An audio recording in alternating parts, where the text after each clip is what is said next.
una organización, sea pues, gubernamental o privada, quien no ha tenido algún contacto con un reclutador, una persona encargada de llevar el proceso de selección, ¿no?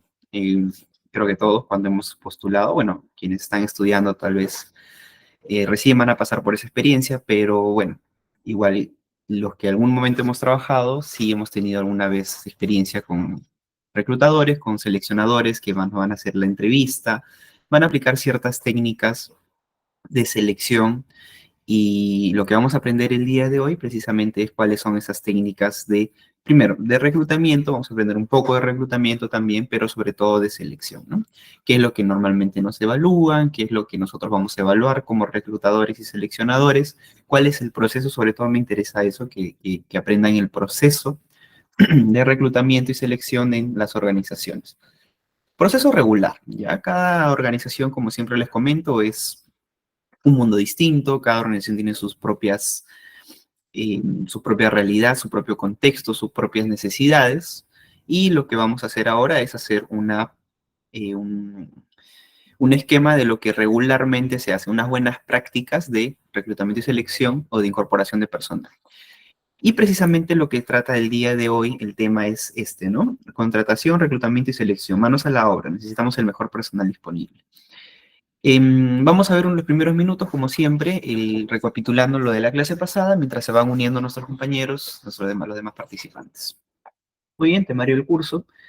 Vimos la clase pasada, la introducción a la gestión de personas, vimos el proceso, donde estábamos ubicados. Vamos a verlo ahora también un poco, vamos a refrescar. Em, a ver, sí, este es el modelo de gestión de recursos humanos que trabajamos, ¿de acuerdo? El- Vimos que teníamos 6 grandes grupos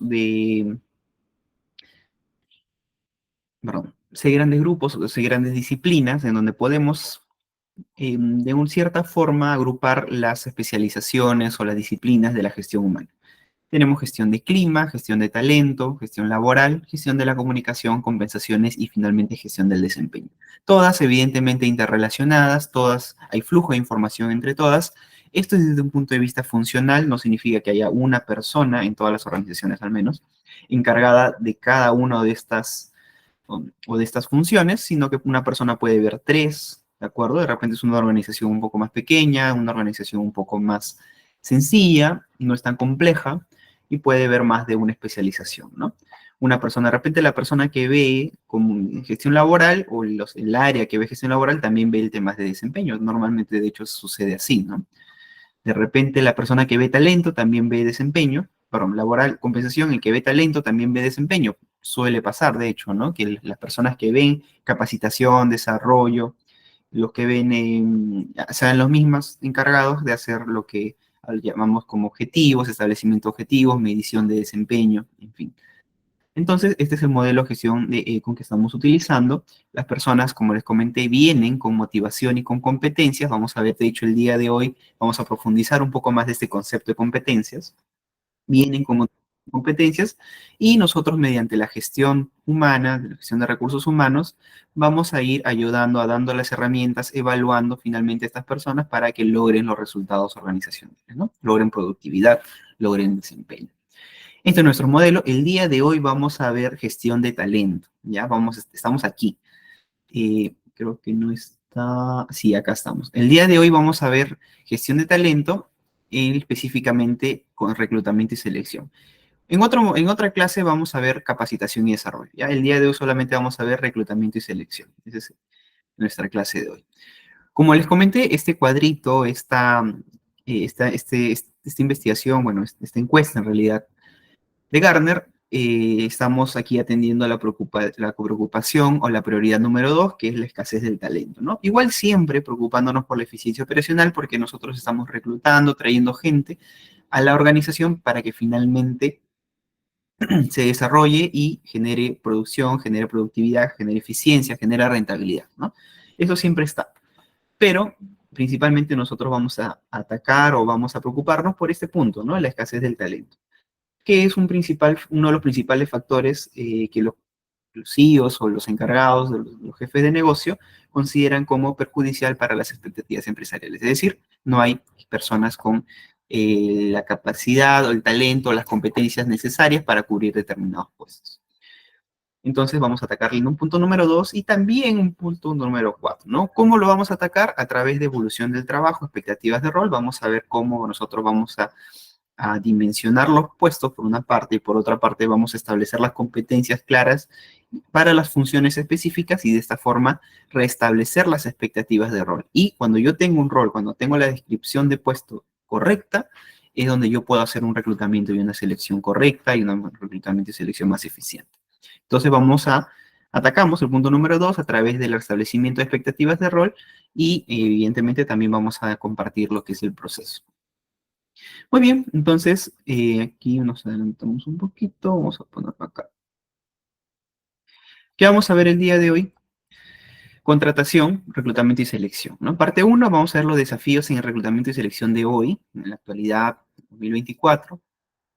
En parte 2 vamos a ver el proceso y componentes básicos del reclutamiento y selección, es el proceso en sí. Y por último, una metodología interesante que se puso de moda o se puso bastante en boca de todos, que se llama el Inbound Recruitment, pero que actualmente ya ha evolucionado, más que evolucionado, ha quedado más que todo como marca empleadora, ¿ya? Empezó como Inbound Recruitment, vamos a ver qué es, y finalmente, y lo que ahora actualmente se busca es la marca empleadora, ¿no? Vamos a ver estos tres temitas bastante sencillos en esta hora y media que tenemos de clase. Y cualquier duda, cualquier consulta, ya saben que siempre estoy atento al chat. Buenas noches, Rosita. Buenas noches a todos. Siempre estoy atento al chat, me pueden escribir o también pueden levantar la mano si es que desean participar. Muy bien, entonces continuamos. Vamos a ver la parte 1, desafíos de reclutamiento y selección de hoy, ¿no? Vamos a ver primero la importancia de reclutamiento y selección. ¿Qué es lo que nosotros vemos actualmente, ya poniéndonos desde el punto de vista reclutadores? ¿Ya? ¿De acuerdo? Estamos ahorita, nos ponemos eh, los hábitos del reclutador, ¿no? Vamos a ver, vamos a dar en el rol de reclutador. ¿Qué es lo que normalmente nosotros vamos a enfrentar como desafíos? Primero, el cambio generacional. Vamos de frente a este diapositiva, ¿no? Para avanzar. Primero, el cambio generacional. El cambio generacional, evidentemente, es algo, un desafío de todos, ¿ya? Un desafío de toda la vida, ¿no? Siempre, todos los años, estamos cambiando actualmente generación en generación. Pero lo que sucede es que actualmente, a partir de los 2020, 21, 22, incluso al 24, se han juntado en los puestos de trabajo 6 generaciones, ¿no? Desde la generación X y Z, ¿no es cierto? La generación, digamos, nacidos en los años 60, 70, que actualmente son los directores o eh, los dueños o inversionistas de las empresas, hasta las generaciones incluso nacidas en el año 2001, 2, 3, ¿de acuerdo? Porque actualmente ya están incorporándose las personas que tienen 20, 21, 22, 23 años, ¿de acuerdo? Entonces, a partir del 2000, 2001, 2002, o sea, personas que han nacido en el nuevo milenio ya están incorporándose en los puestos de trabajo, incluso en los puestos de trabajo profesionales, o sea, ya estudiados, llevados una carrera, incluso ya iniciando posgrados, en maestrías o bueno.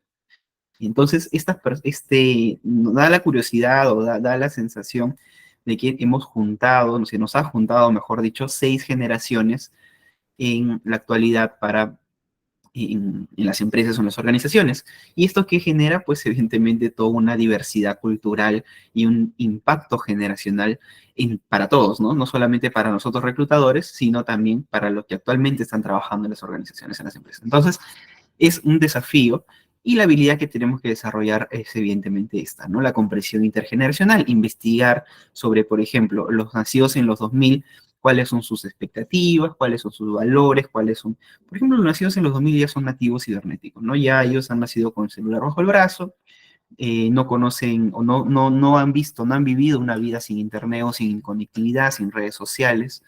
Entonces, tienen ciertas características muy definidas que los difieren pues, de los nacidos en los 90 y mucho más de los nacidos en los 80, que son personas son más análogas, son personas que buscan o están más analíticas, son personas que han nacido de repente en años, al menos en Perú, de mayor conflictividad, o sea, si los nacidos en los 80 tuvieron la conflictividad de los años 2000, perdón, 90, los nacidos en los 90 han tenido la conflictividad de la crisis del 2000 a 2008, entonces son personas que tienen distintas visiones de mundo. Y tenemos que, evidentemente, desarrollar la habilidad como seleccionadores de la comprensión intergeneracional. ¿Qué más? Inestabilidad en la relación empleado-empleador, como vimos, es una preocupación mundial. Y tenemos que desarrollar la inteligencia emocional. ¿Qué más? Cambios políticos, sociales y económicos. Como nunca se ha visto creo que como no se ha visto cambios políticos y económicos y sociales en 100 años, ¿no? Estamos viviendo ahorita épocas muy turbulentas en todo nivel, ¿de acuerdo? Tenemos muchas guerras activas y no veíamos esto desde la Guerra Fría. Tenemos muchos conflictos bélicos activos en Europa, en África, eh, y bueno, ¿por qué no en Norteamérica que está metido en todo? Tenemos crisis sociales, no salimos de una crisis y entramos en otra, ¿no es cierto? Desde el 2000, la crisis del 2000, ha pasado por la de 2008 y después el 2012 y último el COVID-19 del 2019, ¿no? 2019-20, o sea, estamos de crisis en crisis, no estamos recuperándonos de una crisis y ya entramos a otra. Entonces, cambios económicos importantes, sobre todo el tema de el poderío, la predominancia de la cultura china y la cultura asiática, ¿no? Cada vez los BRICS tienen mayor eh, presencia económica, también la India tiene mayor presencia económica mundial, Estados Unidos ya está dejando de lado, incluso Estados Unidos ya está empezando a tomar medidas muy proteccionistas, cosa que se supone que no hacía, ¿no es cierto?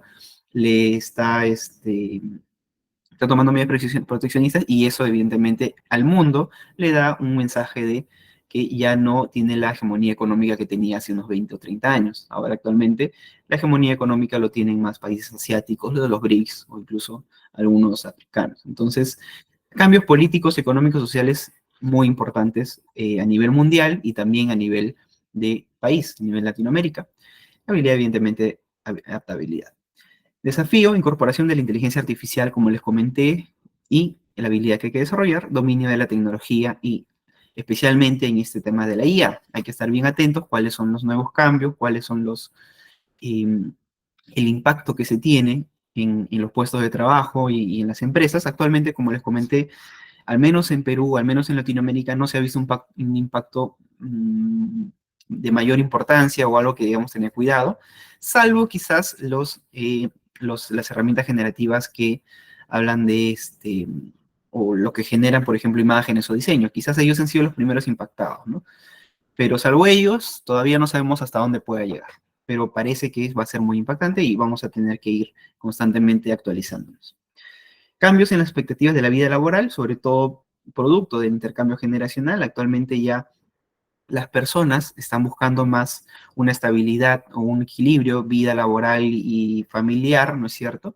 Ya los trabajadores, sobre todo los nacidos en los 2000 en adelante, los 95 incluso en adelante, están buscando en realidad más estabilidad, más que sean trabajo híbridos de repente, mayor equilibrio, están buscando ya, prefieren irse de vacaciones o tener más días libres antes de tener una carrera laboral profesional más enriquecedora. Entonces, estas expectativas de vida han cambiado, ¿no? Actualmente tenemos el famoso quiet quitting, que es hago solamente lo mínimo que me pide mi trabajo hasta que en algún momento tenga alguna oportunidad de promocionarme, pero por lo tanto hago lo necesario para poder continuar con mi trabajo y poder seguir sosteniéndome mientras que priorizo mi vida laboral, por ejemplo, ¿no?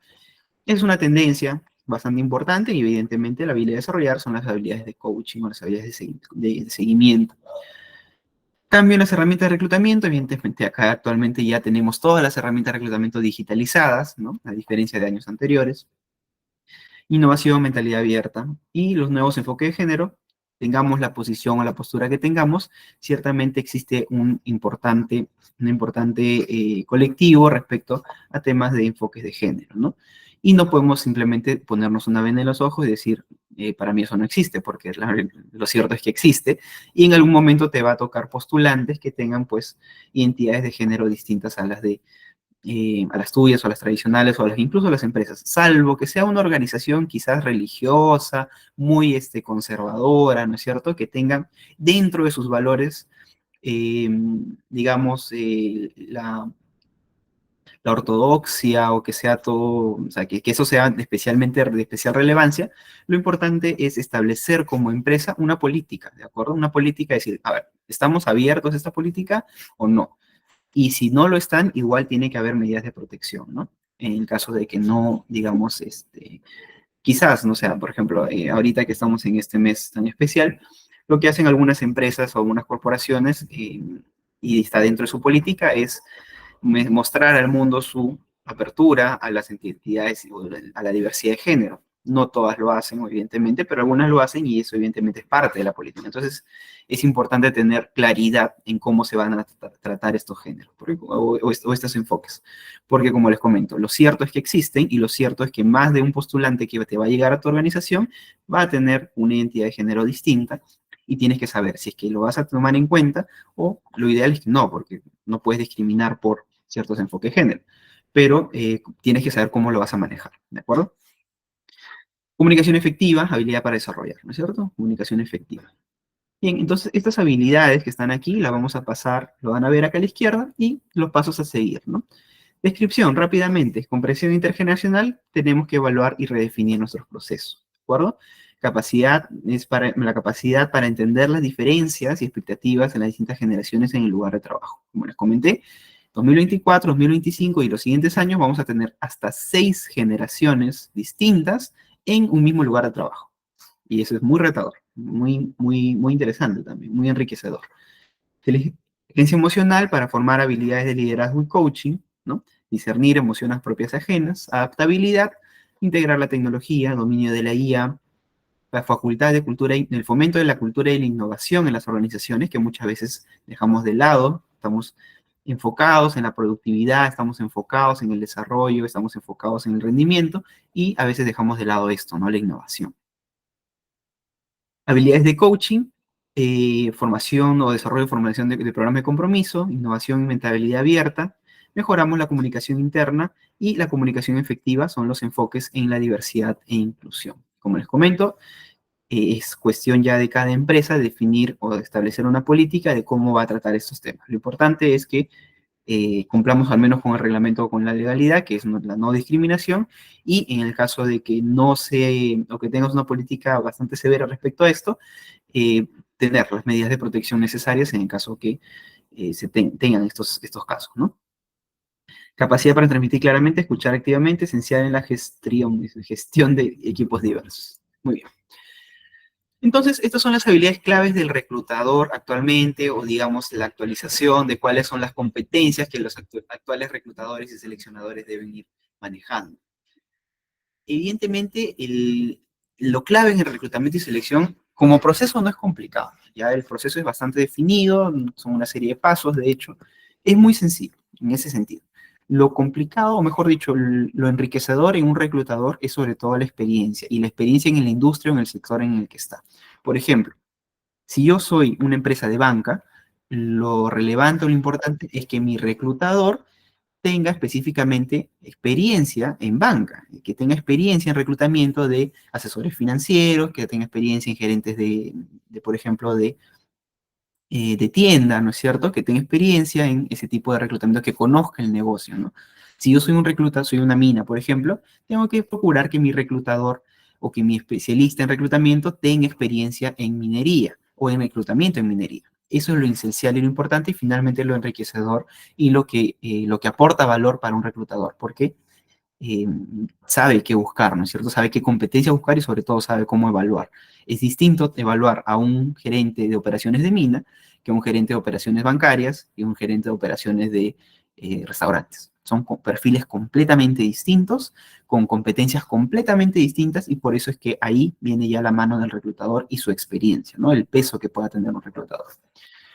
Eso es lo importante, ¿de acuerdo? Ahora, parte 2, procesos y componentes básicos de reclutamiento y selección. Digamos, hemos visto la parte introductoria. ¿Hasta aquí alguna consulta antes de entrar ya en el proceso en sí? ¿Cómo vamos? ¿Se entendió o repetimos algún punto? Ustedes me dirán. Todo claro. Perfecto, gracias, Jennifer. Bien, entonces ya vamos entrando al negocio, ¿no? Ya 6:20, supongo que la mayoría ya estamos conectados. Ya vamos entrando al negocio en sí, al proceso de componentes básicos de reclutamiento y selección. Ahora, en hora y media, evidentemente, no nos vamos a hacer expertos en reclutamiento y selección, es una disciplina o una actividad con la que los reclutadores o los expertos perfeccionan en años de experiencia, ¿no es cierto? Pero vamos a comprender los conceptos y de esta forma al menos ir introduciéndonos en este mundo tan bonito, como les digo, tan interesante. A ver, ¿dónde estamos ubicados en el proceso de reclutamiento y selección? A veces cuando dicto capacitaciones en reclutamiento o en business partner, de frente, a ver, una consulta inicial o cómo venimos, y de frente me dicen, ya, ¿cuáles son las preguntas que tengo que hacer en la entrevista? ¿Qué tengo que considerar? ¿Cuáles son los exámenes de competencias? ¿Cómo evalúo competencias? O sea, tranquilidad. O sea, lo que les digo, tranquilicémonos primero, no nos vayamos de frente al proceso de reclutamiento y selección, porque antes hay una serie de pasos que hay que cumplir, una serie de requisitos, por así decirlo, de buenas prácticas, para que nosotros lleguemos al proceso de reclutamiento y selección de la mejor forma o de una forma correcta y podamos llevarlo y no estar retrocediendo. ¿Por qué les digo esto? Porque yo en el momento que publico un puesto, ya sea incluso de reclutamiento interno o ya sea hacia afuera, ¿no es cierto? Me voy al mercado laboral y para buscar personas, en el momento que yo comunico al mundo, al mercado laboral, o comunico a mi empresa que voy a reclutar a un determinado puesto, yo ya estoy comunicando, estoy mostrando al mundo que estoy buscando un puesto en específico y qué consecuencia me trae esto, sobre todo para puestos altos. Si yo soy una empresa, por ejemplo, que cotiza en bolsa y digo, busco gerente de operaciones mina para el corporativo, ya le estás diciendo al mundo que tu gerente de operaciones está yendo.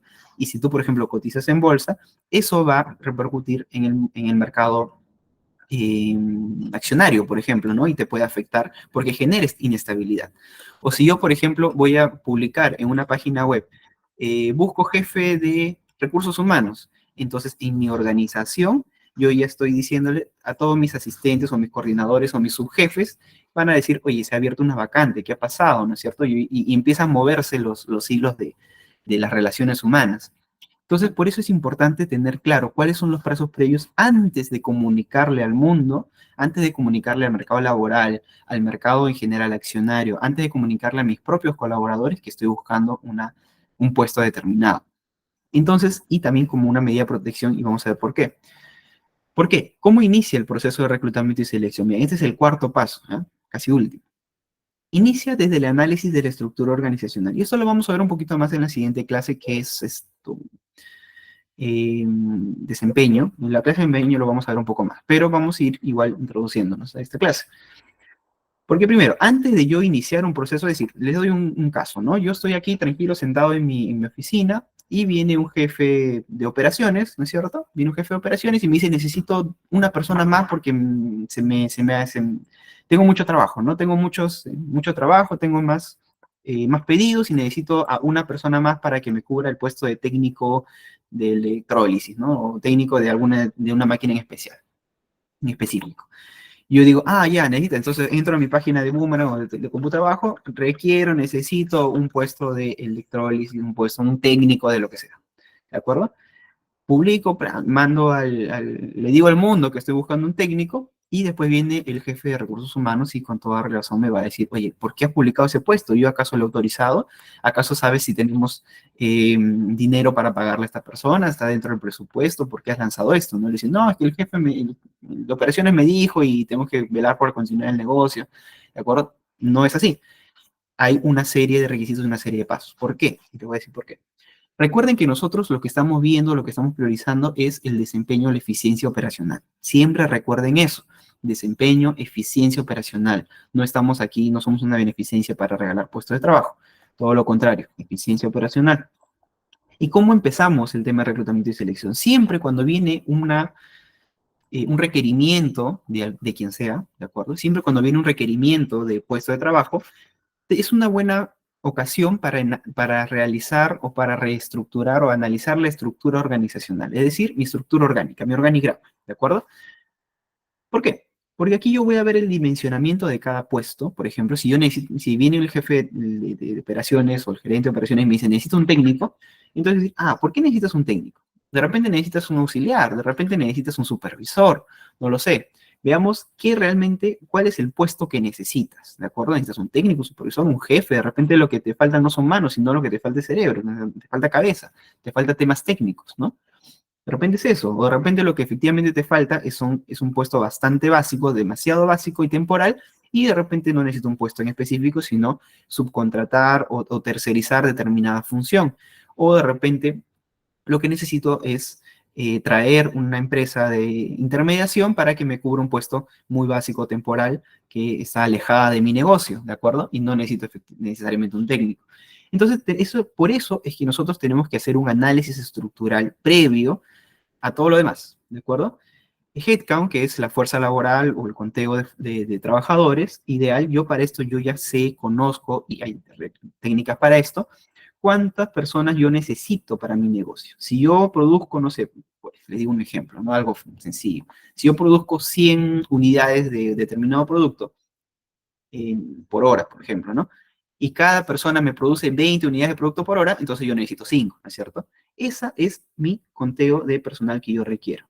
Si yo necesito 12 personas en un determinado puesto para que me produzcan lo ideal, entonces ya yo necesito 13 porque uno siempre va a estar de vacaciones, ya necesito 13 personas para que este puesto sea cubierto.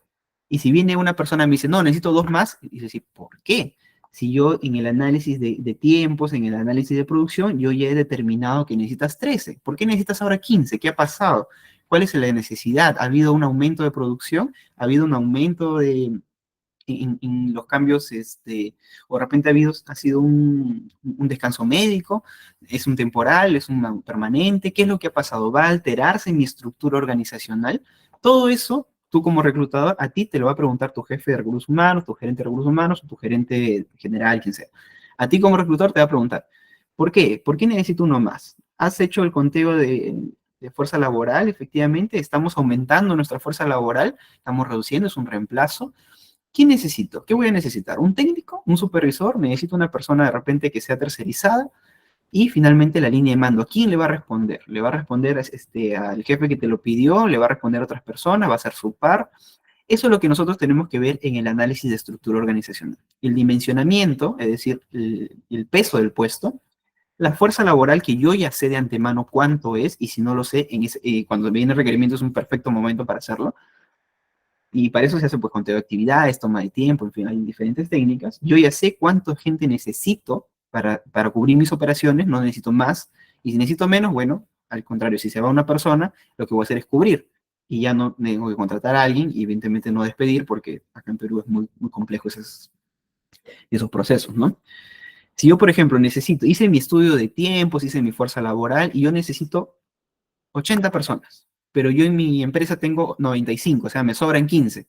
Entonces, evidentemente, si es que alguien se va, no voy a hacer automáticamente la reposición, ¿no? Sino que voy a mover mis fichas para cubrir los puestos con las personas que ya tengo, porque estoy sobredimensionado, tengo mucha fuerza laboral, tengo excesiva fuerza laboral ociosa que no está cubriendo el 100% de su tiempo y cuando viene o cuando sale alguien es un buen momento para ir moviendo fichas y no estar reclutando personas que no voy a necesitar. Y es por eso que es importante la estructura organizacional. Yo ya tengo mi organigrama, tengo mi estructura, dimensionados, valorizados cada puesto, tengo mi fuerza laboral correcta que yo ya he analizado como especialista, y eso se encarga el de talento. Y cuando viene un requerimiento, yo tengo que hacer todo este análisis para poder decir, ah, ya, sí, necesito este puesto en específico, necesito cubrir esta posición en específica. ¿De acuerdo? Entonces, cuando ya, check, análisis de estructura organizacional, lo hice, me junté con el business partner, me junté con el especialista en desarrollo y talento, me junté con operaciones, ya investigamos todo, hicimos la toma de tiempo, ya, este es el puesto que sí o sí necesito. Ya movimos mi ficha, hicimos todo lo posible y necesito traer una persona más. Ah, ya. Muy bien, entonces necesito cubrir este puesto. Y nos vamos al segundo paso, que es el análisis de puestos. ¿Qué va a hacer esta persona? Funciones, ¿no? ¿Qué competencias necesita o qué competencias requiere? ¿Necesita ciertos conocimientos? ¿Necesita ciertas habilidades? ¿Cuáles van a ser sus objetivos del puesto? ¿Qué es lo que va a hacer? ¿Qué es lo que va a lograr? ¿Para qué lo estoy contratando? Y eso, señores, se llama análisis de puesto. ¿Qué sale de análisis? A ver, para que lo tengamos claro. ¿Qué sale de aquí? ¿Cuál es el resultado de esto? El organigrama, ¿no es cierto? ¿Y cuál es el resultado de esto? La descripción o el descriptivo de puestos o el manual de operaciones y funciones, el MOF, como lo llamen. De aquí sale el organigrama, reorganizamos o check al organigrama, y de aquí sale check al MOF o al descriptivo de puesto. Y una vez que yo ya analicé el puesto, me puse, ya conversé con los jefes, en fin, todos estamos de acuerdo, nos vamos recién a generar el requerimiento. Y el requerimiento, ¿por qué es importante? Porque todas las personas involucradas tienen que estar precisamente involucradas y tienen que haber aprobado el lanzamiento del puesto que estoy promocionando. ¿Qué quiere decir el requerimiento? Es decir, una ficha, puede ser digital, puede ser físico, no hay ningún problema, depende de cada organización. ¿Qué quiere decir requerimiento? Porque ya evalué el puesto, ya confirmé que tengo presupuesto para este puesto, es decir, no puede venir una persona y decirle, lo siento, no puedo contratarte porque no tengo plata, o sea, no puede pasar eso, ¿no? Ya vi que el costo de mano de obra lo puedo sustentar o lo puedo cubrir y evidentemente ya aprobé o generé toda la línea de aprobaciones necesarias, sea una, dos, cinco, 10, todas las personas que estén en la línea de aprobación del requerimiento tienen que estar enteradas y tienen que haber sido aprobado. Ya sea, como les digo, por sistema o posee un papelito que diga requerimiento tal, plin, aprobaciones, ¿no? ¿De quién depende esto? De la política de cada empresa, y si no tienen una política, un corralito basta, ¿no? Y si a partir de la fecha, para todo requerimiento de personal, las aprobaciones tienen que ser tal, tal, tal, tal, tal. Listo.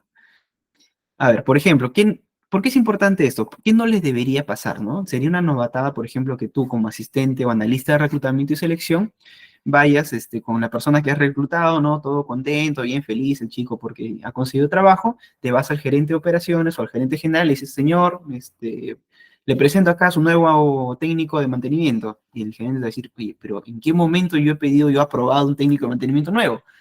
Nunca, ¿no? ¿Y con qué le voy a pagar? ¿Quién lo ha aprobado? ¿Quién lo ha autorizado? ¿No? Entonces, eso no les puede pasar a ustedes, ¿de acuerdo?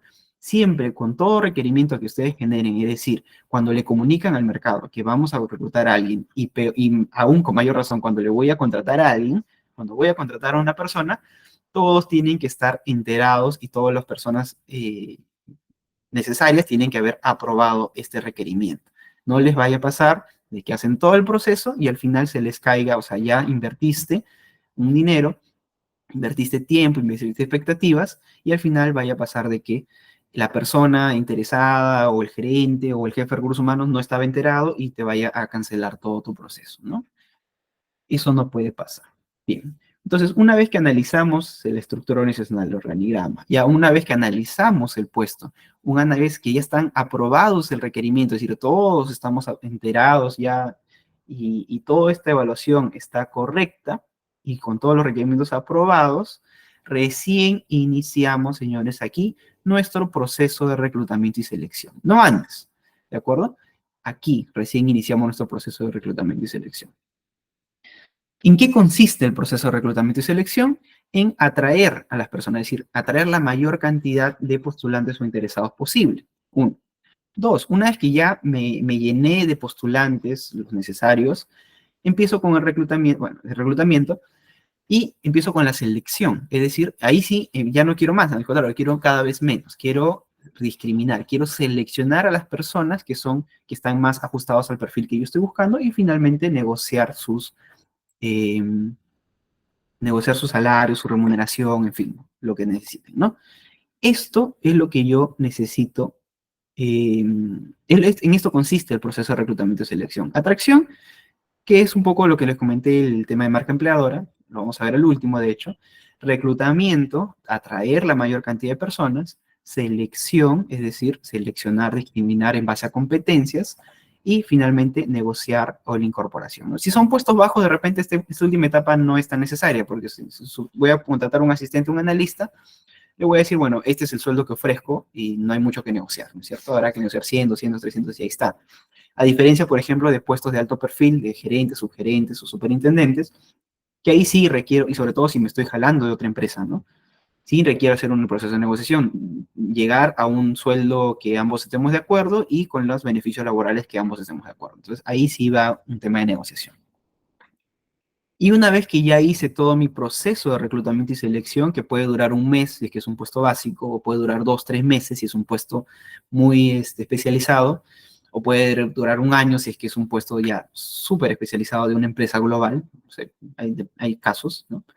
Una vez que ya hice todo mi proceso de reclutamiento y selección, voy al onboarding, que es el ingreso del trabajador a la empresa, ¿no? Su firme contrato, le entrego su, eh, su manual de operaciones y funciones, le digo cuáles son sus objetivos, le digo cuáles son su código de ética, en fin, todo lo que genere el onboarding. Ahora lo vamos a ver, no se preocupen.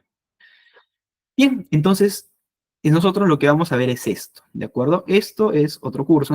Este es Business Partner, esto es reclutamiento. El requerimiento no es más, es bastante administrativo, o sea, no hay mucho que enseñar ahí. Lo que vamos a ver es el proceso de reclutamiento y selección, pero para estar nosotros ubicados es importante este gráfico, para saber en dónde estamos nosotros ubicados en el proceso de reclutamiento, ¿de acuerdo? Este es el proceso, pero no inicia aquí, no inicia con el reclutamiento. El proceso de reclutamiento y selección, lo que quiero que ustedes se lleven de acá, es que inicia con el análisis de estructura, continúa con el análisis de puesto. Y evidentemente un requerimiento aprobado, que este es un tema administrativo, ¿ya? Aquí es donde inicia todo este proceso. Lo que vamos a ver en esta clase, evidentemente, es esto nada más, ¿no? Atracción, reclutamiento, selección y negociación. Listo. ¿Claro hasta ahí? Para entrar en los procesos recomendados, ¿ya? Porque cada organización tiene su propio proceso de reclutamiento y selección.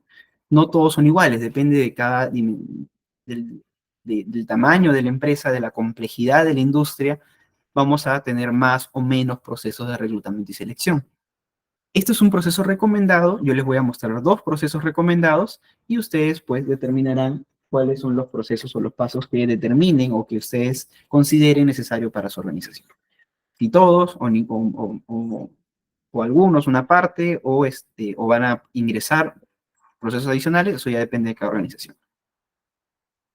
Entonces, iniciamos reclutamiento y selección. Recuerden, estamos acá, ¿no es cierto? Ya pasamos por toda la estructura, análisis de puestos, ya hicimos todo esto. Estamos aquí, proceso de reclutamiento y selección, ¿de acuerdo? Requerimiento aprobado, ¿no es cierto? Por todos los involucrados, requerimiento aprobado, iniciamos reclutamiento y selección. ¿Cómo? Evidentemente ya hemos publicado, ¿no es cierto? Hemos publicado, ahora vamos a ver cuáles son las fuentes. Hemos publicado, hemos recepcionado los CVs y vamos a empezar a revisar los CVs o formularios. Esta primera entrevista suele hacerse de forma telefónica. ¿Pero para qué? Básicamente para validar datos, ¿no? Validamos datos, validamos experiencia, de repente expectativas laborales, o perdón, expectativas salariales y vamos viendo cuáles son las expectativas de cada uno. Como les comento, es la primera entrevista, el primer contacto con el empleado. ¿Es importante? Sí, muy importante, porque aquí ya estás estableciendo el contacto con el mundo exterior, por así decirlo, ¿no? Ya en este momento, tú como entrevistador eres representante y embajador de tu empresa frente a los candidatos. Aquí ya estamos mostrándonos al mundo, al mercado laboral. O sea, aquí ya somos embajadores de marca. Entonces, esta primera entrevista viene el reclutador y hace la revisión de datos, consultas, en fin, todos los datos que nosotros necesitemos.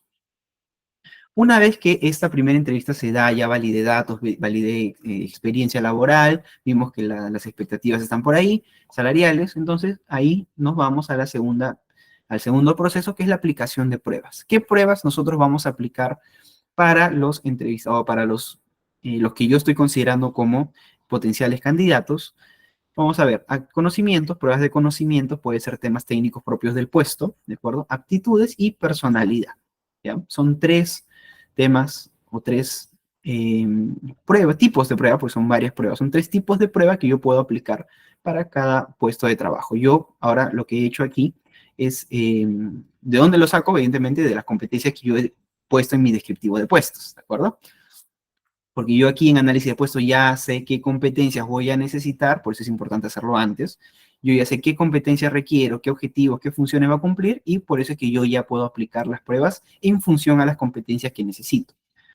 Aplico las pruebas necesarias, tengo mi ranking de resultados en todos mis evaluados, y empiezo a hacer la comprobación de referencias. Ahora, depende, es un poco controversial. ¿Cuándo hago la comprobación de referencias en los puestos o en los candidatos? Algunos dicen, como en este caso Arbaitza y Dolan, comentan que tiene que hacerse antes de la segunda o entrevista final, ¿no? La segunda o tercera entrevista, las entrevistas que sean. Antes de estas entrevistas. Yo considero que deben ser después, básicamente para una referencia o para una validación, ¿no es cierto? Porque también, poniéndonos del lado de los candidatos, pues están dando su número de referido a diferentes personas y nosotros también tenemos que ser conscientes en que no podemos estar llamando a todos los referidos de todos nuestros candidatos, porque esos referidos son precisamente sus ex jefes, sus ex directores, ¿no? Personas en las que ellos han depositado la confianza para que puedan referirnos de su trabajo. Ahora, este es como les comento, es un paso complementario, es un paso opcional, pero siempre tenemos que tener cuidado o tenemos que tener mucha ética cuando vamos a hacer la comprobación de referencia, ¿de acuerdo? En este caso, en este proceso de Arbaiz y Nolan, lo considera como previo a la segunda entrevista. Esto posiblemente tenga un enfoque de consultoría, o sea, el reclutador y selector como consultor, no como estar dentro de la empresa, un consultor o un reclutador interno, sino que es un consultor externo, ¿no? Por ahí de repente va. La segunda entrevista, tercera, cuarta, todas las entrevistas finales, ¿de acuerdo? Para que nosotros podamos decidir cuál es nuestro candidato final, ¿no? Aquí nosotros ya en la segunda entrevista decimos, ya, esta persona es nuestro candidato final, pero le ofrezco, le notifico que ya ha sido seleccionado, todavía no, ¿no es cierto? Todavía hay pasos que tenemos que seguir, hay requisitos que tiene que cumplir para que yo pueda incorporarlo a mi organización. ¿Qué es? Primero, por ejemplo, aquí, el examen médico ocupacional. Esto es muy relevante, señores. Tengamos mucho cuidado de no estar incorporando personas sin haberle hecho previamente su examen médico ocupacional, porque yo he visto casos, ha pasado, no es poco los casos que pasan, que personas que reclutan, hacen firmar contratos e incluso llevan a la operación al trabajador seleccionado y dice, no, no tengo tiempo para el examen médico, lo haces después. Pero ya, tiene un día o 2 días de trabajo, hace el examen médico ocupacional y resulta que no es apto para el puesto de trabajo. Pero lamentablemente ya lo contrataste, ya no lo puedes sacar, ¿entienden? ¿Por qué puede ser una observación médico ocupacional? Por ejemplo, de repente estás buscando o estás contratando conductores de camión y resulta que todo lo hiciste virtual, no conoces al señor, pero tenía buenas referencias, llega al centro de trabajo y resulta pues que no tiene, no sé, no tiene una mano, por ejemplo, para manejar el camión, ¿no? Es manco, ¿de acuerdo? Y tú no lo sabías, nadie te lo dijo, evidentemente todo fue virtual, recién en el momento que el señor se presenta en la puerta de trabajo y con su contrato ya firmado digitalmente, resulta pues que no tiene una mano, una pierna, qué sé yo, y no puede cubrir el puesto de trabajo porque evidentemente no tiene hay una observación médica. Y tú lamentablemente ya no lo puedes descontratar, ya lo contrataste, ¿de acuerdo? Ahora, ¿qué quiere decir esto? ¿Que siempre tenemos que discriminar a las personas que no cumplen con eso? No, no es cierto. Pero sí es importante saberlo y preparar el puesto de trabajo para estos perfiles. No te puede pasar de que incorporas al perfil y te enteras pues en el mismo día, de su primer o segundo día de trabajo, pues no, que no puede cumplir con su labor, ¿de acuerdo? Entonces, por eso es importante hacer el examen ocupacional. Otro ejemplo, por ejemplo, eso pasa mucho en petroleras o en minería. Contratas a la persona y dices, no, necesita urgente subirlo a la operación porque, no sé, tenemos mucha premura. Ya a tu retorno haces el examen médico. Entonces la persona sube y resulta pues que al segundo día ya está que se desfallece, no resiste la altura, porque los trabajos en mina en Perú son en altura, no resiste la altura. Entonces lo regresa en ambulancia y resulta pues que tiene problemas respiratorios o cardíacos y no puede trabajar en altura. Pero tú ya lo contrataste, ya fue operación, no lo puedes sacar, ¿no? No lo puedes despedir, no lo puedes descontratar, ¿de acuerdo? Por eso es importante que el examen médico ocupacional sea previo a la incorporación del trabajador. Tengamos en cuenta este temita, ¿ya? No sé si alguna vez les ha pasado algo como esto, pero suele pasar bastante, ¿no? Suele pasar bastante que incorporas a una persona y en su examen médico resulta que no es apto para el puesto. Listo, una vez que ya tienes el check del examen médico ocupacional, recién aquí analizas, decides, mantienes, ¿no? Mantienes tu decisión de contratar. Y una vez que has decidido contratar, recién notificas al candidato, ¿de acuerdo? Recién, después de la referencia, después del emo, después de todo esto, recién notificas al candidato que ha sido seleccionado. Margarita, ¿tienes una consulta?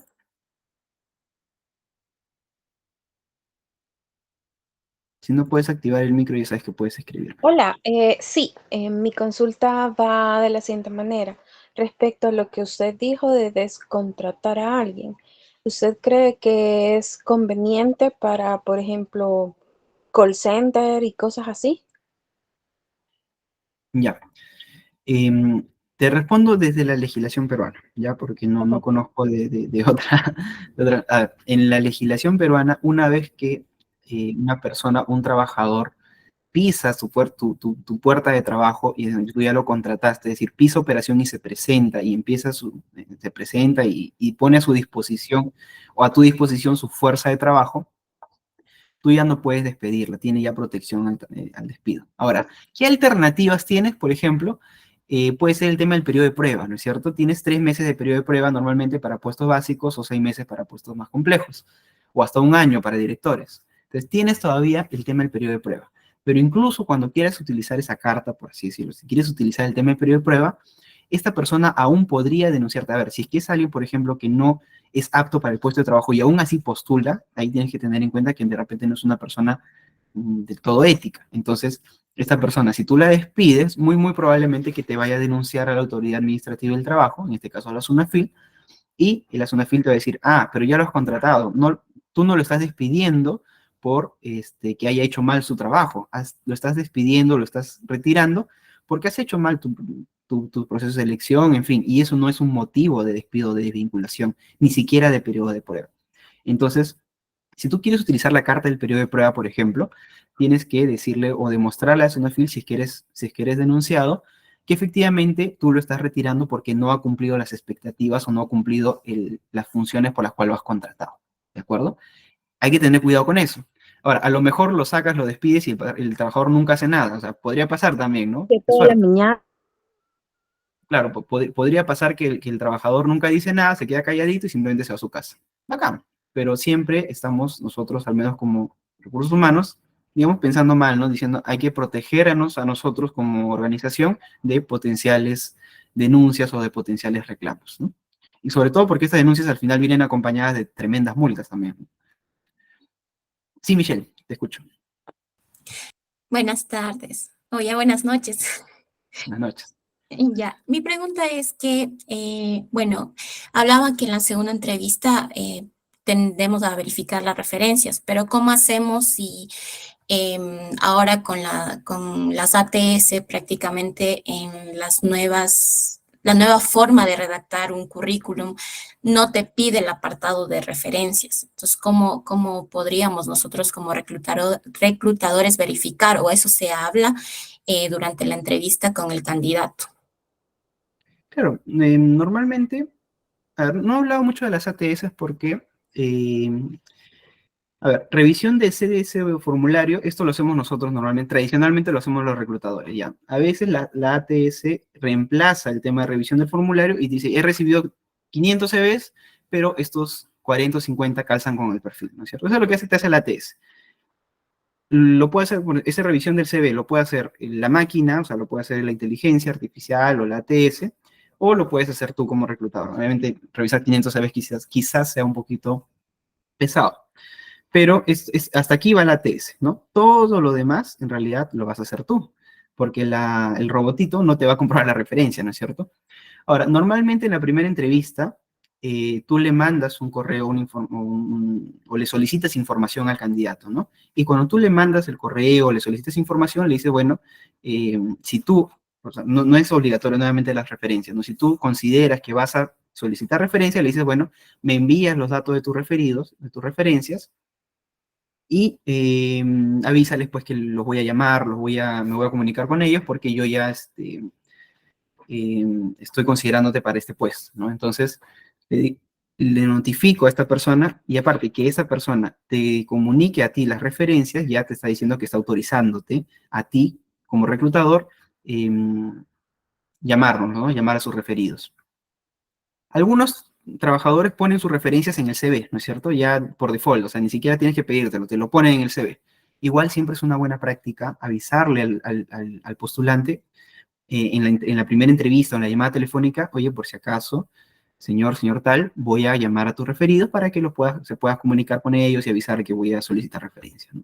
Siempre es una buena práctica, como les comento, siempre hay que ser empáticos con los postulantes, porque los postulantes tienen finalmente expectativas, tienen aspiración de poder ser contratado por tu organización, ¿no? Entonces hay que ser empáticos también con ellos.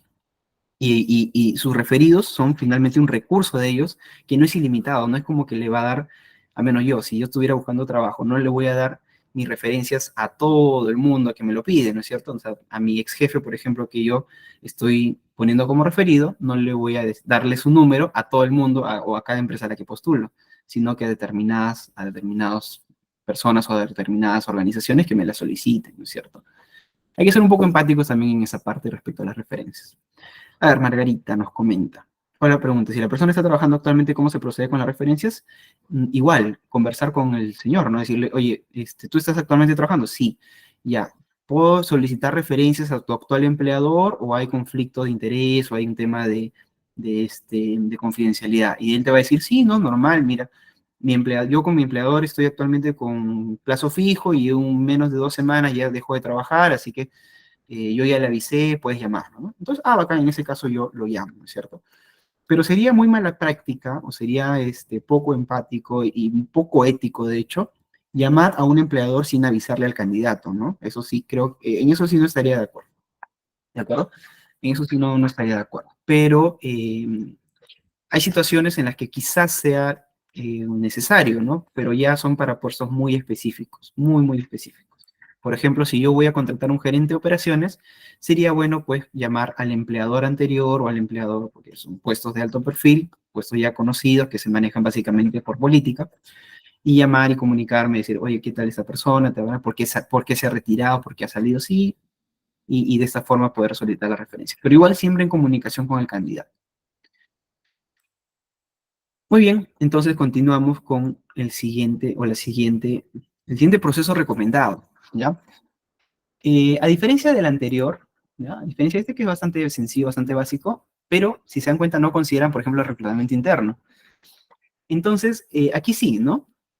En este caso, Marta Ales, pone un paso de decisión sobre realizar la búsqueda interna, ¿no? Eso también es un proceso muy importante, ver si es que vamos a hacer un reclutamiento interno, vamos a considerar o promocionar nuestro propio personal. ¿Qué otras diferencias o qué otras, acá por ejemplo considera 2 rondas de entrevista, 1 o 2 rondas, pueden ser más incluso. Tampoco tantas, ¿no? Porque no es necesario involucrar a tantas personas. Eh, Otra diferencia, por ejemplo, es la comunicación, ¿no? Es el número 18. Y eso también es otro tema, no controversial, pero sí depende de cada organización. ¿Consideras o no importante, relevante o exigente comunicar o sea, de los 200 postulantes que tengo, yo solamente voy a seleccionar a uno? Los otros 199, yo debería o no comunicarle que ha quedado fuera del proceso. Yo personalmente creería que sí. Si ya estás cerrando tu proceso, debería decir que yo debería a los otros 199, sobre todo con los mensajes automatizados, informar pues que ya estoy cerrando el proceso y han quedado fuera del proceso. Me parece una buena práctica y me parece algo ético, ¿no? Y estas personas no están esperando pues que no están esperando que los llames o no están esperando un resultado. Me parece una buena práctica, pero bueno, depende de cada organización, porque algunas empresas dicen, no, todavía que queden esperando para que si en un mes o 2 meses esta persona no me rinde, yo voy a ya ver las personas que ya he estado considerando en el proceso. No me parece válido. Si esta persona que yo he contratado no me rinde, me parece que hay que hacer otro proceso completamente nuevo, no reciclar el proceso, ¿no? Pero nuevamente, depende de cada organización. Algunas empresas de repente consideran ya, si son otra cosa, otro tema distinto, son los reclutamientos masivos. Si yo, por ejemplo, soy Wong Metro, un supermercado grande, y yo estoy contratando de entre 50 y 60 cajeros al mes, entonces aquí el tema de la postulación se hace más complejo, el tema de la comunicación se hace más complejo, porque yo no estoy cerrando un proceso por proceso, sino que tengo un proceso masivo, un reclutamiento masivo, y no estoy seleccionando 1 o 2, estoy seleccionando 30, 40, 50 al mes del mismo puesto. Entonces, aquí quizás la comunicación sea un poco más compleja porque es un proceso continuo, ¿de acuerdo? Ahí, solamente en ese caso, podría decir que la comunicación es no relevante o la comunicación es optativa, opcional, ¿no? Pero si no, si es un puesto en específico, sí me gustaría, o yo sí siempre recomiendo comunicar. Listo, entonces, bueno, acá el proceso de emisión e inducción. Estas, digamos, son las 2, 3 diferencias importantes con el proceso anterior, ¿no? Nuevamente, procesos recomendados, aquí le puedo poner más bolitas, más. Mire, este de por sí ya es un proceso complejo, son 20 pasos. Ya es un proceso bastante complejo. Ponerle más pasos creo que sería innecesario, ¿no? Un proceso de reclutamiento normalmente tendría entre 8 a 10 procesos regularmente.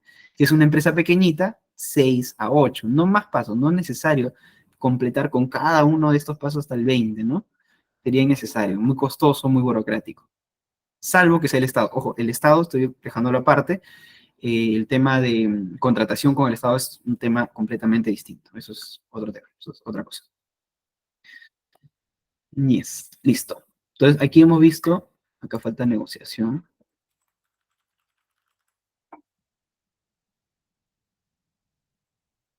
Hemos visto este tema de reclutamiento de, perdón, atracción, reclutamiento y selección. Ahora vamos a ver, voy a traer aquí un temita, que igual es bueno que lo tengan.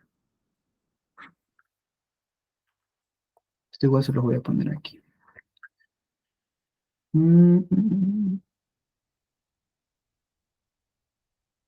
Aquí, antes de esto. Ya. Entonces, continuamos. Hemos visto este proceso de reclutamiento y selección, atracción, reclutamiento, selección y negociación. Vamos a ver ahorita, hemos visto, digamos, perdón, el proceso en sí, ¿de acuerdo? El proceso en sí. Plin, plin, plin, plin, plin. Ahora, lo que nos vamos a ver es específicamente en el reclutamiento y en la selección, ¿de acuerdo? Primero, tema de análisis estructural. Rápidamente, esto lo vamos a retomar, tranquilo, no se preocupen, vamos a retomarlos en temas de desempeño y de talento en las siguientes clases. Pero igual vamos viendo estos conceptos. Dimensionamiento de objetivo, en este caso va a ser de puestos, ¿ya?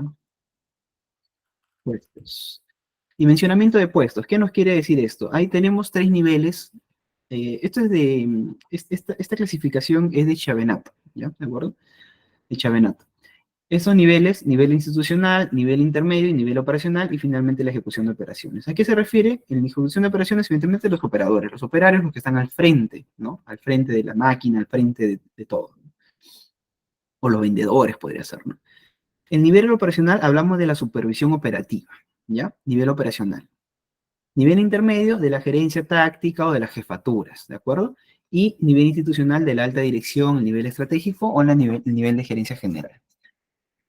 Siempre va a ser un triángulo, por muy horizontal que sea tu organización, por muy innovadora que sea tu estructura orgánica. He visto organigramas que son círculos, he visto organigramas que son líneas. Entonces, por muy innovadora e ingeniosa que sea tu organización o tu organigrama, siempre va a tener esta estructura. Siempre va a haber una persona que tome las decisiones tácticas, perdón, estratégicas. Siempre va a haber una persona que tome las decisiones tácticas, siempre va a haber una persona que supervise tu operación. Y siempre van a haber personas que operan o que ejecuten, ¿no? Hacen y ejecutan.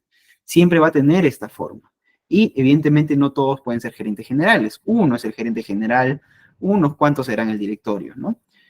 En mayor medida la gerencia o la jefatura táctica y en mayor medida aún la supervisión. Y evidentemente la mayor cantidad de personas están operando o están produciendo, ¿cierto?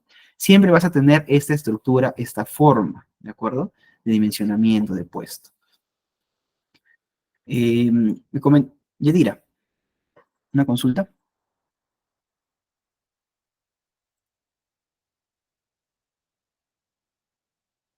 ¿O puedes escribir también? Siempre vas a tener esa estructura, ¿de acuerdo? ¿Qué quiere decir esto? Que el nivel institucional, por ejemplo, acá, vamos por abajo, el nivel operativo, ¿no es cierto? La supervisión operativa, los supervisores, ¿de acuerdo?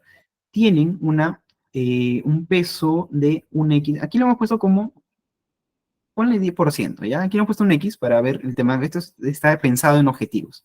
Pero pónganle porcentajes, 10%, 30%, 60%. Es decir, tienen un 10% de peso en el nivel gerencial, en nivel táctico operativo, tienen un 20% en nivel táctico y sobre todo un porcentaje importante en lo que es la supervisión. Por ejemplo, un gerente, ¿de acuerdo? Va a ser 10% temas operativos, 30% temas tácticos y 60% de sus funciones o de sus puestos o de sus objetivos van a ser temas estratégicos, porque es una gerencia. Un jefe va a tener 20% de objetivos o de funciones operativas, 60% de objetivos o de operaciones tácticas y un 20% de funciones u objetivos estratégicos. Y un analista o un asistente, ¿de acuerdo?, va a tener un 60% de supervisión, porque somos finalmente, son personas que están en el nivel de supervisión operativa, tienen 60% de objetivos o de puestos o de funciones operativas, 30% de sus funciones eran tácticas y el 10% básicamente la comprensión, ¿no? No va a tomar decisiones estratégicas, pero sí quizás comprender las operaciones estratégicas, comprender y ejecutar los temas tácticos y sobre todo supervisar a la operación, ¿no? Este es el dimensionamiento de puestos, ¿de acuerdo? Este es el dimensionamiento de puestos y lo que diferencia a un gerente de un analista, ¿no? Un gerente toma decisiones tácticas y un analista o sea, toca temas y opera en temas operativos, ¿no? Por eso está invertido, ¿de acuerdo? Está invertido. El 60% del tiempo del gerente ve temas estratégicos y el 60% del analista ve temas operativos. A estos señores se les llama dimensionamiento. Y cuando nosotros hagamos las funciones y las competencias, listemos las funciones y las competencias de cada puesto, vamos a tomar en cuenta esto, que cuando yo busque o cuando haga el descriptivo de puesto, el descriptivo funcional de un gerente, tiene que tener la mayor cantidad de peso en temas estratégicos, ¿de acuerdo? Entonces, cuando haga mi estructura o mi descripción de puesto, no puedo ponerle al gerente hacer informes, ¿de acuerdo? Eso es el del analista. ¿Hacer informes? No. Quizás comprenderlos, pero no hacerlos, ¿no es cierto? Pero el analista sí, hacer informes, llenar base de datos, analizar tendencias de mercado, no, depende del puesto que sea. Y al gerente será, pues, tomar decisiones sobre temas de mercado, no sé, gestionar estrategias de incorporación de nuevos productos, qué sé yo, temas estratégicos de que conducen a la organización hacia sus objetivos principales. ¿Se entiende este concepto, ¿no?, de dimensionamiento de puestos o queda algo al aire? ¿Sí? Perfecto. Bien, entonces esto no se preocupen, lo vamos a retomar en desempeño, tranquilidad. Lo vamos a retomar en desempeño, pero lo que me interesa es que ya vayamos comprendiendo lo que es este concepto, ¿no?, de dimensionamiento. Cuando yo les hablo de dimensionamiento del puesto, quiere decir esto, ¿no es cierto? El dimensionamiento o la función que tiene cada puesto, la diferencia entre un gerente, un jefe y un analista, ¿no? Llamémosle, como les digo, en el nombre que nosotros le pongamos a la organización. De repente yo soy una empresa de marketing, y acá le digo asistente, acá le digo coordinador y aquí le digo gerente, ¿no? Yo soy un hospital, aquí son doctores, aquí son jefes de residentes y aquí son director de hospital. O sea, depende de cada organización. Esto es un concepto muy general, ¿ya? No es que a todo el mundo le vamos a tener estas etiquetas. Cada empresa es un mundo, cada organización, cada industria es un mundo. Bien, y este es el descriptivo de puesto que nosotros vamos a generar, ¿no? Producto de este dimensionamiento, nosotros vamos a generar este descriptivo. Por ejemplo, nivel de analista, ¿ya? Nivel de analista, nivel de supervisor, nivel de jefatura, ¿no? O entre jefatura y analista. Vamos a hablar de un supervisor. En este caso es una empresa industrial, por ejemplo, ¿no? Entonces, aquí estamos hablando de un supervisor de planeamiento metalúrgico que está en planta, ¿de acuerdo? Es una empresa industrial, como les comento. ¿A quién le reporta? Al gerente de planta, ¿no? ¿Quién depende? El jefe jerárquicamente o funcionalmente le reporta al jefe de servicios. ¿Quién supervisa, no? ¿A quién supervisa el supervisor? Al peón. Y el nivel jerárquico es técnico, ya. Tranquilidad, eso nuevamente depende de cada empresa, no se preocupen. Misión, tal, ¿no? Y aquí, las funciones y responsabilidades. ¿Qué es lo que tiene que hacer un supervisor de planeamiento? O sea, ¿qué es lo que tiene que hacer un supervisor, que es el nivel analista, ¿ya? Sobre todo temas funcionales, ¿no? Temas operativos, algo de temas tácticos y algo menos de temas estratégicos. Entonces, veamos si esto está dimensionado. Ya. Hacer seguimiento y ejecución de los proyectos asignados al área de procesos, temas de procesos, temas de operación, ¿cierto? Revisar el cumplimiento de los programas de tareas diarias en las diferentes plantas de procesos. APEX y OPEX, operaciones e inversiones, ¿no? APEX o CAPEX, a unos le dicen. Hacer seguimiento en el levantamiento de inspección de seguridad, temas operativos, seguimiento, supervisión, ¿cierto? Entonces estamos viendo que está bien dimensionada. Identificar coordinación de los operadores y técnicos de guardia, PLIN. Asegurar la administración y control de empresas, las contratistas que laboran en la planta, ¿no? Estamos hablando siempre de supervisión. Identifica coordinaciones, asegura, seguimiento, revisa el cumplimiento, implementa mejora continua, participa en los proyectos, coordina, cumple, ¿no? Con determinadas funciones o determinadas actividades que le puedan asignar. Esto, solamente hablando de las primeras palabritas, ya podemos ver que es una función de supervisión, ¿no? Cumple, maneja, revisa, identifica, asegura. Son funciones inherentes a lo que hablamos de la supervisión operativa, o sea, está en este puesto, ¿de acuerdo? El 60% de sus trabajos es aquí, ¿de acuerdo? 30% en nivel táctico, acá podemos hablar pues del tema, temas tácticos pueden ser estos, ¿no? El tema de levantamiento de inspección de seguridad. Yo para hacer una inspección de seguridad tengo que tener conocimiento táctico, tengo que tener conocimiento técnico en temas de seguridad y medio ambiente. Entonces, esto ya hablamos de un tema táctico, ¿no? ¿Qué más? Temas tácticos, participar activamente, no, esto es supervisión. Implementar la mejora continua es un tema muy técnico, no es estratégico, no es operativo, está en el medio, estamos hablando de temas técnicos, ¿no? Entonces, este puesto vemos que sí está bastante bien dimensionado para un supervisor. Y estas son las funciones y responsabilidades que yo le voy a asignar voy a publicar, por ejemplo, en un reclutamiento de puesto de trabajo, por ejemplo. ¿De acuerdo? Responsabilidades del SIGMA, en este caso considera seguridad del medio ambiente, y los requisitos que yo voy a necesitar, ¿no? Yo voy a requerir, por ejemplo, para esta persona que sea un profesional, que tenga 3 años de experiencia, que tenga conocimientos en eh, determinado software, y esto. Aquí me interesa también que nos concentremos. Competencias laborales específicas, analíticas, organización. Estos niveles, yo ahorita les voy a mencionar cómo lo vamos a sacar, pero esto precisamente es lo que yo voy a evaluar en mi proceso de selección, ¿de acuerdo? En mi proceso de selección, esto es precisamente lo que yo voy a evaluar.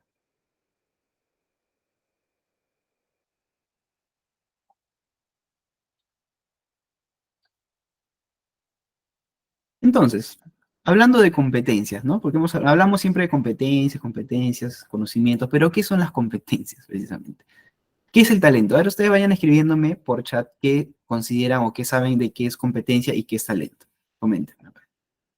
¿Qué conocimientos previos traemos de estos conceptos?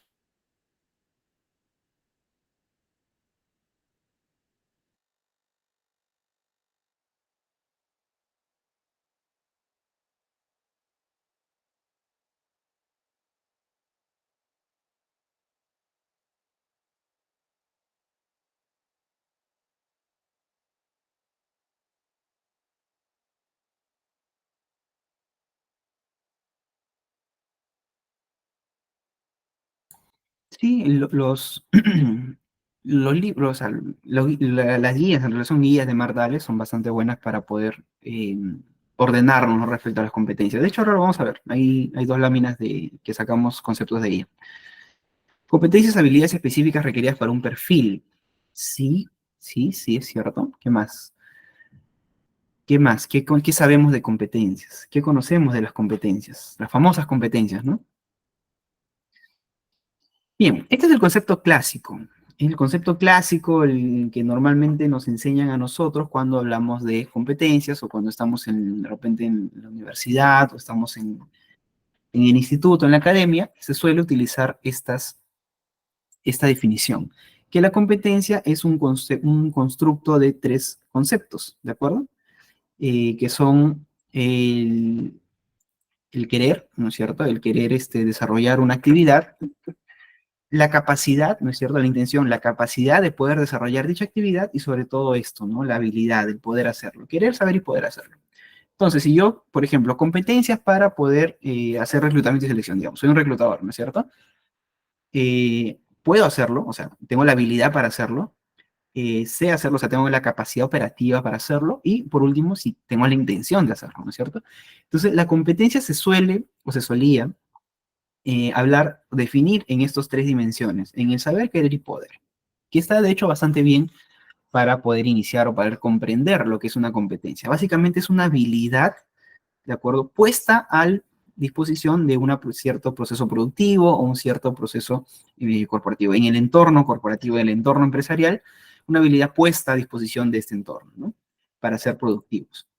Pero vamos a ver que en realidad hay más conceptos que están englobados en lo que es la competencia. Porque no es solamente querer, poder y saber realizar una actividad productiva, sino también están involucrados mi personalidad, en mi comportamiento, las percepciones que yo pueda tener. Por ejemplo, si yo soy reclutador, evidentemente voy a tener percepciones, conceptos previos, de repente ciertos sesgos que yo pueda tener cuando yo voy a poner a disposición de la empresa mi habilidad, ¿no es cierto? Costumbres, comportamientos finalmente y valores, ¿no es cierto? Todo esto, todos los valores, la percepción, la personalidad, las costumbres, los comportamientos van a influir en mi habilidad para desarrollar mi trabajo. Esto también es parte de lo que es el concepto, a lo que llamamos el concepto de competencia. Y finalmente es eso, la competencia es la habilidad, eh, la habilidad de desarrollar algo, pero puesta o enfocada a el desarrollo de una actividad productiva, ¿no? En el entorno empresarial. Entonces, esta competencia puesta a desempeño, o sea, en un buen desempeño, un enfoque al resultado corporativo, empresarial, financiero, en fin, esta habilidad puesta a disposición de la empresa, a disposición del resultado, es lo que nosotros vamos a llamar talento, ¿ya? ¿Para todas las autores es así? No, esto es para efectos del curso. Vamos a llamarle talento a la competencia puesta a disposición finalmente en un entorno corporativo, empresarial o un entorno de desempeño, ¿ya? Un entorno productivo, enfoque en el resultado.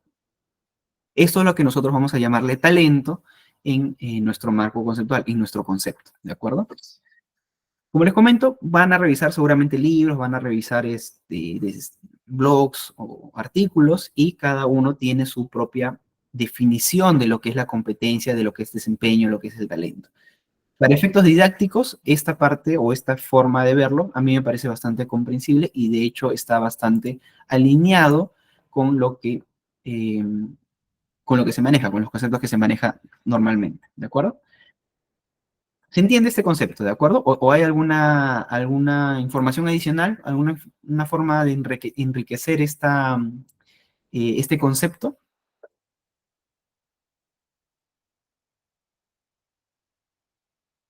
Kenny, ¿nos tienes algo que decir? Kenny, no, Kenny. Aquí está levantando la mano. Kenny Pariona.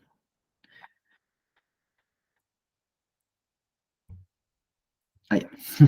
Listo. Entonces, la competencia puesto a disposición del desempeño del resultado es lo que nosotros vamos a denominar como talento. ¿De acuerdo? Aquí talento. Esto es lo que son las competencias, ¿ya? Para que quede claro qué es lo que hablamos de competencia. Entonces, estas competencias que yo voy a determinar van a ir, evidentemente, acá. Van a ir aquí, ¿no es cierto? Aquí, en lo que es las competencias laborales que yo voy a buscar y yo voy a analizar. Entonces, competencias, ¿no? Esto es ALES, como alguien por ahí comentó, ALES, ¿no? ¿Qué nos dice ALES? Es un poquito encasillado, pero igual es bueno nuevamente para fines didácticos. ALES nos habla de un ratito, un segundito.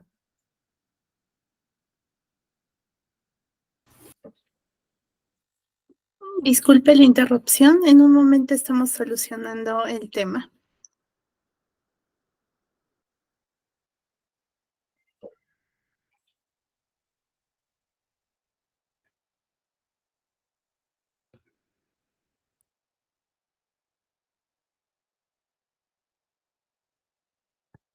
Puede continuar, profesor.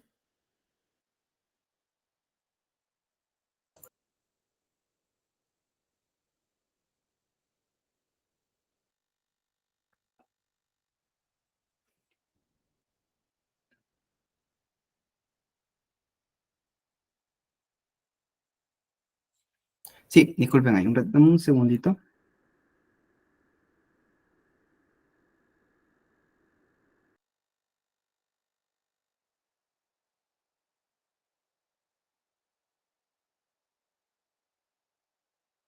Ya, ahora sí. Sí, lo que pasa es que estoy con la batería y no quería que se interrumpa. A ver, el tema de las competencias o de los encasillados, digamos, Ale lo encasilla así en tres tipos: cardinales, gerenciales y específicas. Las cardinales, ¿no? Adaptabilidad a los cambios del entorno, compromiso con la calidad del trabajo, compromiso con la rentabilidad, conciencia organizacional. ¿Por qué le llama cardinales? Porque están enfocados a una, digamos, son cardinales o están enfocados a una determinada área específica, ¿de acuerdo? Que son cardinales o que son, digámoslo así, transversales a un área en específica, ¿de acuerdo? Por ejemplo, si soy un área de recursos humanos, evidentemente todos nosotros, todos los de recursos humanos, tenemos que tener competencias en, por ejemplo, bueno, acá no está, pero puede ser liderazgo, ¿no? Que esto lo llama como gerenciales. Compromiso con la rentabilidad, conciencia organizacional. Si soy un área, por ejemplo, de lo que llamamos auditoría, evidentemente la ética es lo principal y lo primordial en lo que hablamos del área de autoría, por ejemplo, ética, ¿no? Si soy un área de innovación, flexibilidad, adaptación, iniciativa, innovación y creatividad. Esto es lo que nosotros llamamos competencias cardinales, o lo que ALES se llama competencias cardinales. Específicas los llama a las competencias que están más inherentes al puesto en específico. Por ejemplo, el desarrollo de talento, el dinamismo, gestión de logros objetivos, en fin. Por ejemplo, yo soy soy el área de Business Intelligence o de mejora continua, yo voy a estar enfocada al logro o a la gestión de objetivos, ¿no es cierto? Esto es lo que nosotros llamamos, o lo que se llaman, lo que es el área específica. Y las competencias gerenciales, estas son específicas al puesto, cardenales, es decir, a varios puestos o a un área determinada o a una organización. Y las gerenciales lo que llama a lo que hablamos de liderazgo y dirección de equipos. Por ejemplo, dirección de equipo de trabajo, empowerment, que es empoderamiento de los trabajadores, entrenamiento, liderazgo, en fin, todo lo que hablamos de lo que son competencias de dirección o de liderazgo.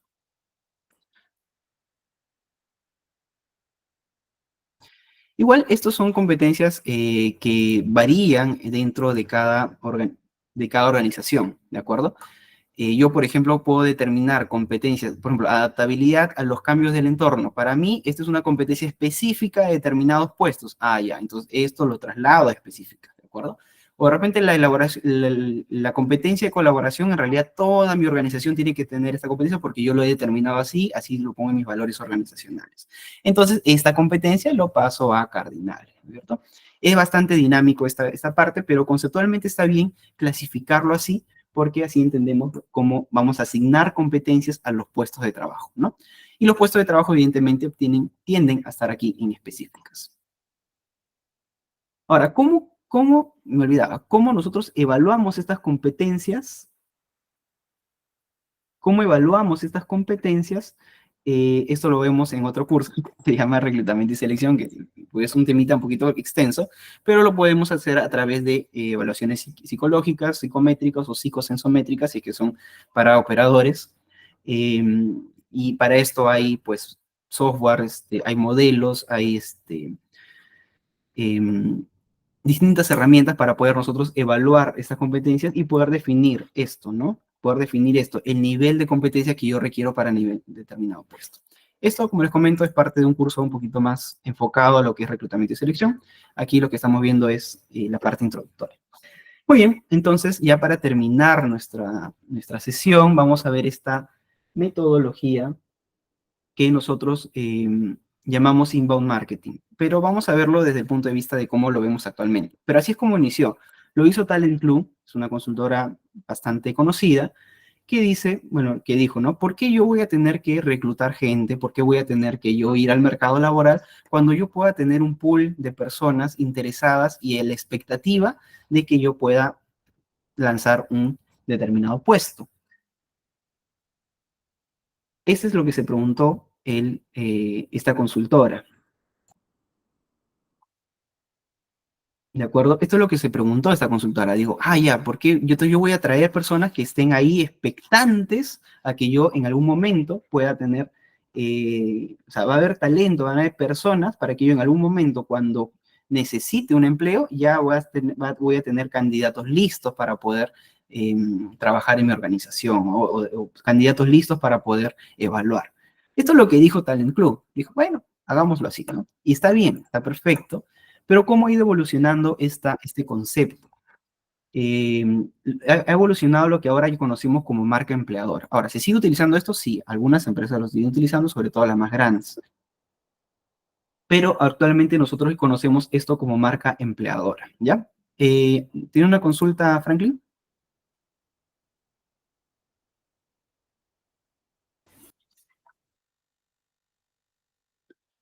Licenciado Félix, por el momento vamos a continuar sin preguntas, por favor. No hay problema. Igual, escríbanme en el chat si es que tienen alguna consulta. Entonces, me quiere saber que no lo soy. A ver, hola, llegué a tiempo. Listo. Vamos a continuar. ¿Qué es la marca empleadora? Redes sociales. Básicamente, ¿qué es lo que nosotros llamamos como marcas, como gestión de marca, por ejemplo? ¿Qué es lo que nosotros llamamos como gestión de marca?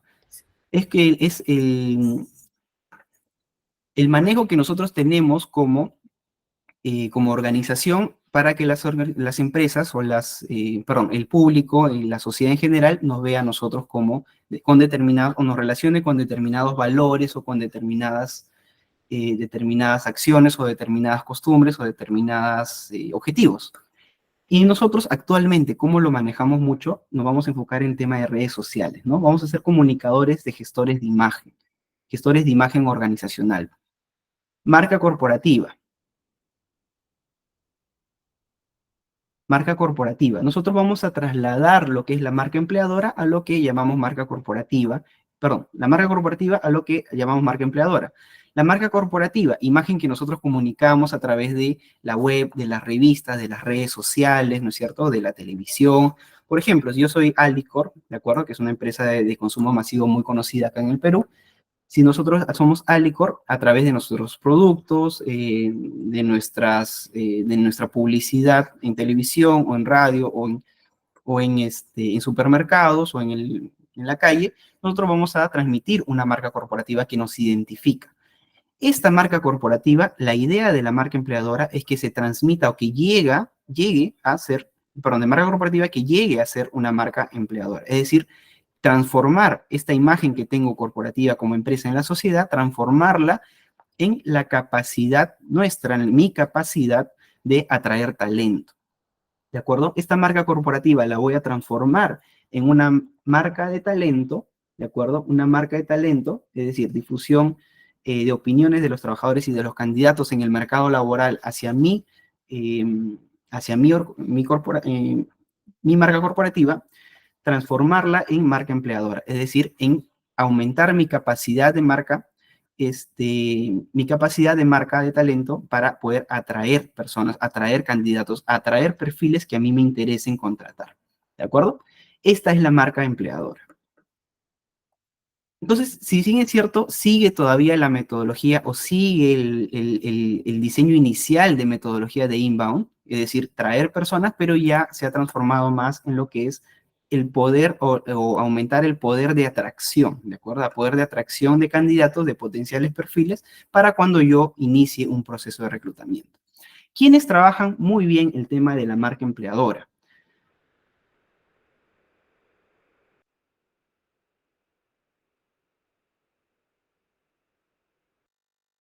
¿Quiénes manejan muy bien lo que es la marca empleadora? ¿De acuerdo? Bueno, algunas estrategias o algunas recomendaciones para la marca empleadora. Ser real, evidentemente, ¿no? Como, por ejemplo, si yo soy Odebrecht, ¿no es cierto? Es ya muy conocido el caso de, en Latinoamérica, si yo soy Odebrecht, mi marca empleadora no va a decir, o no voy a publicar temas sobre ética organizacional, o anticorrupción, o soy una persona o una empresa muy abierta, ¿no? Sería contradictorio, sería contraproducente y podría ser, al contrario, podría afectarme como imagen. Entonces tenemos que ser reales, personalizar el mensaje, ser valientes y sobre todo ser coherentes, ¿de acuerdo? Ser coherentes. ¿Quiénes manejan, como les comentaba, quiénes manejan muy bien el tema de la marca empleadora? Por ejemplo, Amazon, ¿de acuerdo? Amazon, por ejemplo, acá maneja lo que dice, o su campaña, ¿no? De Team that Deliver, que es el que maneja el tema de entregas, ¿no es cierto? Y juega con el tema de la palabrita entrega, ¿no es cierto? El team that delivers. El equipo que entrega, como lo dice, ¿no? El equipo que entrega. Aquí igual les dejé el link para que ustedes lo puedan ver, ¿no es cierto? Es interesante cómo manejan esta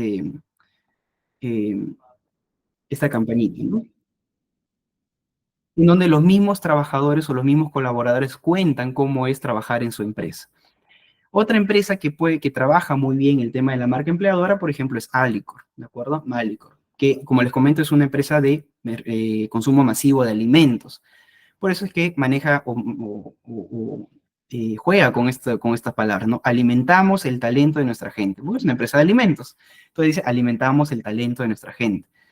Juega con eso, maneja muy bien el tema de la marca empleadora y de esta forma desarrolla lo que es el poder de atracción, ¿de acuerdo? Otro ejemplo, Deloitte, acá también igual les dejo el link para que ustedes puedan ver los videitos, ¿de acuerdo? Ver los videos. Y les dejo también, por ejemplo aquí, ¿no? Cuando nosotros podemos atraer o hacemos bien las cosas respecto al tema de gestión de marca empleadora o de gestión de marca en general, nosotros podemos atraer personas para que también nos defiendan o colaboren en nuestras redes sociales. Aquí, por ejemplo, Gloria, ¿no? Es una empresa peruana bastante conocida, lanzó una publicación X, ¿no? ¿No es cierto? Y sus propios empleados, ¿de acuerdo? Sus propios empleados aquí empezaron a decir, ¿no? Nuestro propósito, el cual nos motiva a darnos lo mejor de cada día. Otras empresas también una gran propuesta de valor, hablando de propósito, y sus propios trabajadores apoyan a su empresa o a su marca, ¿no es cierto? Y de esta forma nuestros trabajadores se convierten en embajadores de marca, en embajadores de nuestra propia empresa o embajadores de nuestra propia organización. ¿De acuerdo? Eso es lo que nosotros tenemos que lograr o procurar y es la mejor forma de reclutar talento, porque en el momento que yo pueda transmitir o pueda lanzar al mercado una necesidad o pueda lanzar al mercado una propuesta o un requerimiento de empresa o de empleo, perdón, nosotros vamos a poder recibir los mejores talentos o las mejores propuestas, ¿de acuerdo? Esa es la idea de la que es la marca empleadora. Muy bien, entonces, estuve acá. Algunas fuentes de reclutamiento o unas bolsas de trabajo en el Perú al menos, ¿no? Pero de hecho en Latinoamérica se usa bastante. La fuente de reclutamiento de empresas, aunque ya se usa bastante poco, pero todavía se sigue publicando puestos de trabajo en el diario, ¿de acuerdo? Esto de pegar carteles en los postes, bueno, dependiendo de qué puesto esté buscando, de repente puedes funcionar, ¿no es cierto? Publicar puestos en los postes, en periódicos, en revistas, bueno, se usa poco, pero y se ve un poco informal. No, un poco no, se ve bastante informal. Entonces todavía pero todavía podemos encontrar esto. Revistas digitales, servicios de reclutamiento digital, Boomerang, de hecho algunos de ellos incluso hacen también reclutamiento y selección. Boomerang, Laborum, LinkedIn, Computrabajo, de acuerdo, las fuentes, las universidades también tienen sus propias bolsas de trabajo, ¿de acuerdo? Y aquí nosotros podemos publicar nuestras intenciones de reclutamiento. Hay más, ¿de acuerdo? Son ejemplos nada más, hay más de esto. Y las empresas de consultoría e intermediación, es decir, empresas que se dedican a hacer consultoría en reclutamiento y selección, pero también que se dedican al tema de intermediación. En la última clase, que es de gestión laboral, vamos a ver la diferencia entre intermediación y tercerización y vamos a ver cuándo nosotros podemos implementar intermediación en lugar de contratación propia. Así que ahí lo vamos a ver. Algunas empresas conocidas, Michael Page, Adecco, ¿no? Ruana, Tawa, algunas nada más, hay muchísimas empresas, ¿de acuerdo? Mi propia consultora también, o sea, con la que yo trabajo, con también de... Bueno, la próxima lo pongo por acá. Listo. Entonces, hemos hecho el curso de contratación, reclutamiento y selección, y la siguiente clase vamos a ver formación y desarrollo, es decir, promover el crecimiento de los colaboradores.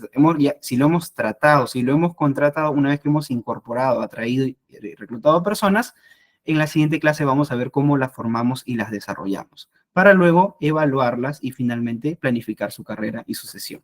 También vamos a tener una sexta clase, no lo he puesto acá, que es sobre planillas y legislación laboral, temas laborales, ¿de acuerdo?